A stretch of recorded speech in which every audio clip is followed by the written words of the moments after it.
seperti membeli donat. Setengah lusin kebobolan timnas Indonesia. Gimana nih? 6-0. 6-0 pas gue sih itu ya 6-0 tuh udah menit 70-an ya. Menit 70-an ya? Menit 70-an gitu. Yeah. Gue seperti yang gue tweet ya, lihat skor 6-0 tapi lihat sisa waktu jam Rolex. Nah, itu dia ya. Nggak apa-apa. Kembali lagi di Tackle Bebas bersama gua Dita Pramudia dan juga Paulo di bola. Jerry absen dulu ya. Jerry absen tapi dia sebenarnya nonton langsung di Jepang. Nonton langsung di Jepang? Iya, dia kan. Banyak duit dia. Denger-denger sih ngambil duit tackle bebas katanya. Enggak ya. Enggak dia dapat barang box to box juga ya. Baru box to box. Dia Iya, tapi nggak ada update langsung, tapi dia bakal banyak konten di sana. Ya. Katanya sih bakal konten sama orang Jepangnya langsung, cuma kita nggak tahu ya. Itu dia. Ya, tapi gimana pertandingan? Awalnya optimis melihat dengan skuad Jepangnya yang sebenarnya itu bisa dibilang lapis kedua ataupun ketiga. Tapi Karena itu bukan kiper utama Sunrise Hiroshima juga. gue manggil lo Pau Dip Bebas. Paulo. Tapi ya mau lapis pertama, lapis kedua, lapis legit, mau tim medis yang main juga. Jepang tuh tetep Jepang, bro. Bener. Tapi gue kan selama live reaction tadi gue nemenin lo, gue juga lihat tweet-tweet segala macam orang yang pernah main sama orang Jepang, bukan timnasnya. Iya. Bahkan sempat main sama PNS-nya Jepang. PNS Jepang itu juga udah jago. Itu udah jago bener, udah jago, mainnya rapih dan bener-bener pemain kita, PNS kitanya mungkinnya itu kalah juga. PNS Jepang PNS kita jagonya makan soto tuh di jam kerja.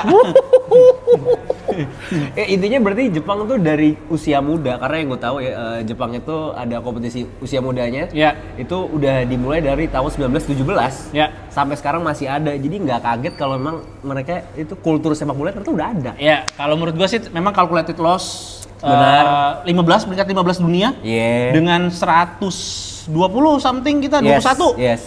100 anak tangga lebih, guys. Jauh, Beda peringkat FIFA. Jadi itu 2 kelas di atas kita. Jauh. Dan memang Jepang harus diakui adalah tim nomor 1 di Asia kalau menurut gua.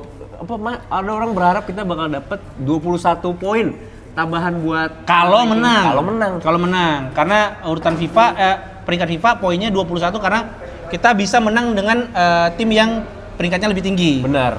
Tapi secara menurut lo mending ini atau pada saat di GBK?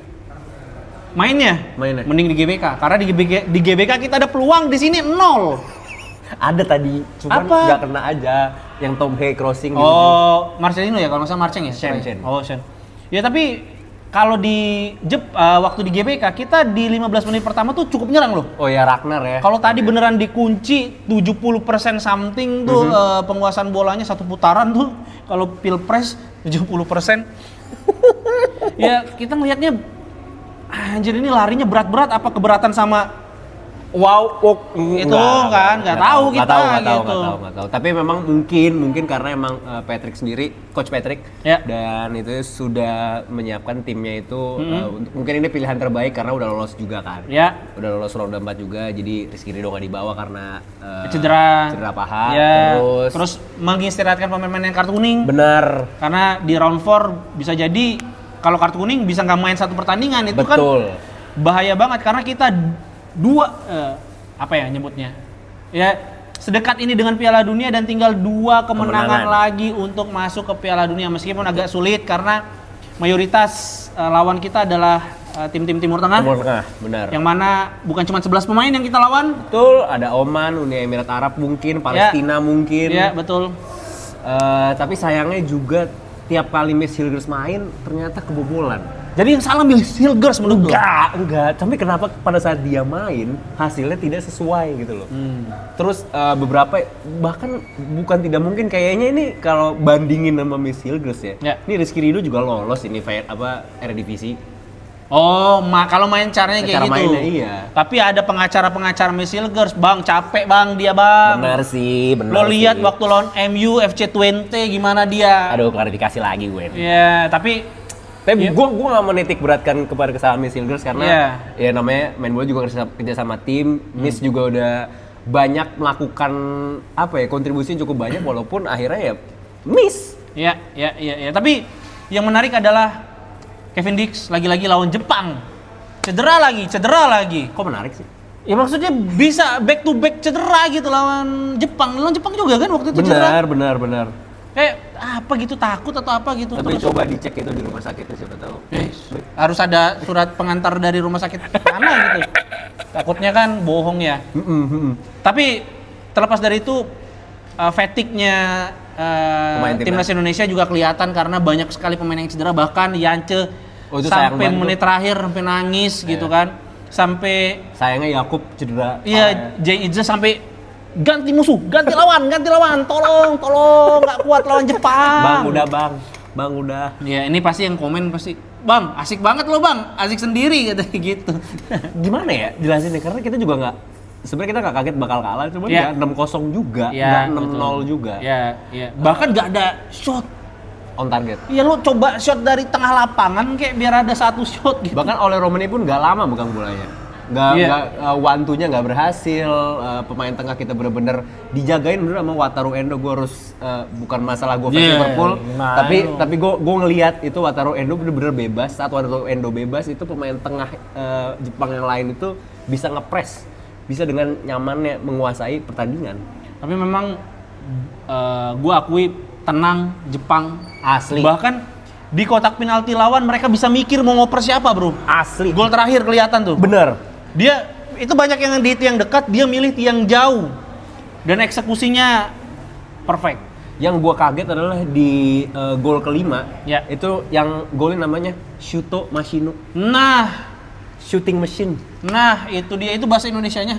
Enggak, ya namanya Shuto Machino gitu. Nah, kayak lah, itu udah pas banget, memang dia adalah goal machine untuk Jepang dan ternyata berhasil mencetak gol untuk timnas Jepang melawan Indonesia gitu. Dan Emil Audero akhirnya harus merasakan gawangnya kebobolan 6 kali. Ya, setelah di debut clean sheet. Nah, di sini shit happen. Shit happen bukan clean sheet. Gitu. Beberapa orang juga bilang disinilah kualitas tim liga kesekian gitu loh. Maksudnya pemain tier 2 Eropanya itu baru kelihatan gitu loh.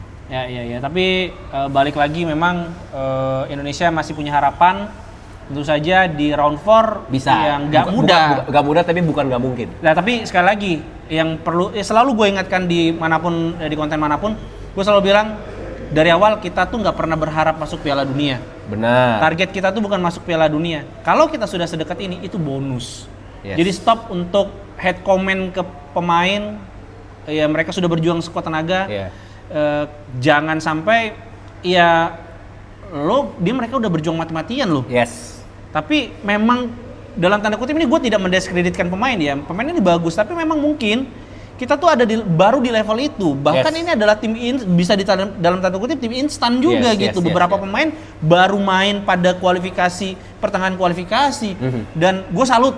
Gue angkat topi sama seluruh pemain dan jajaran pelatih, baik dari Sintayong sampai ke Patrick Kluivert. 10 pertandingan bermain baik ya, meskipun ya ada ketika lawan Australia, ketika lawan Jepang 2 kali memang bukan hasil yang diharapkan, apalagi lawan China gitu ya di China. Tapi sekali lagi 10 pertandingan kita mencetak sejarah masuk pertama kalinya ke round 4. Ini adalah langkah terjauh timnas Indonesia di kualifikasi Piala Dunia. Itu emang harus dibanggakan dan kita harus apresiasi setinggi-tingginya. Ya. Itu dia. Itu aja sih mungkin ya. Tapi ada lagi. Emil Audero menurut lu gimana? Ya Emil Audero bagus. Banyak gol yang tadi dia dapatkan bukan kesalahan dia ya, bener-bener one on one di depan gawang, mau gimana lagi gitu. Yang gua sayangkan adalah ya ini lagi-lagi pelajaran yang kita dapatkan mahal sekali dari Jepang. Mahal. Jadi kelihatan banyak yang ke-expose dan jadi itulah pelajaran yang harus kita benerin. Betul, untuk jadi bahan evaluasi di round 4 nanti ketika kita melawan tim-tim yang udah scale up lebih baik lagi gitu kualitasnya. Jadi ya udah, mumpung ini tidak berpengaruh juga hasilnya, udah keluarkan aja, kita lihat mana yang kurang. Kalau kita lihat tadi, kalau yang gue lihat bagaimana meskipun kita overload di belakang tapi banyak sekali pemain-pemain yang kosong. Itu kan fundamental, elementer sekali ketika pemain lawan tuh tidak boleh berdiri sendiri di salah satunya gol pertama ya. Iya, dasar banget itu. Ya, dan bagaimana menghadapi scrimmage di depan gawang itu sih jadi PR. Aduh, itu Kubo kayak main futsal Kubo tuh. Iya. Kurang ajar. Oke lah, semangat terus timnas Indonesia. Tetap kita akan dukung sepenuhnya di ronde 4. Ya. Bahkan kalaupun alhamdulillah bisa lolos, tetap pasti dukung loh. Apapun hasilnya. Walaupun emang kayaknya sulit, tapi bukan nggak mungkin. Bukan mungkin. Sekali lagi bukan nggak mungkin.